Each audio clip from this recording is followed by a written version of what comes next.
Kõik oli hästi, õppige seda,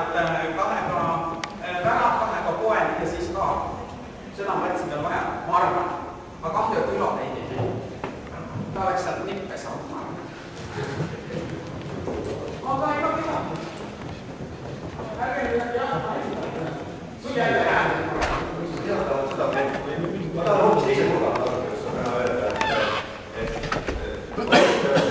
e-rühmad kõigest aastakamad või auväärsemad selles suhtes, et teevad tantsid, staažid ja mida te ütlete selle 3.-4. klassi juhul, aga mina teen nii, nagu see tädi või onu seal ees tegi. Pane see käsi küsimus, teil on seda nii palju räägitud, ma ei taha üldse selle kohta rääkida. Aga see on lihtsalt ka see, ongi siin haigusega see, aga siis ta vahetab niimoodi, no läheb mõistatuse omastest. Just see pugemiste aeg, siis tükite laskele randasid läbi ja siis ta läheb siin võim nagu siin kuusas. Aga see on kõik see hullu, palju suurem. Mahu.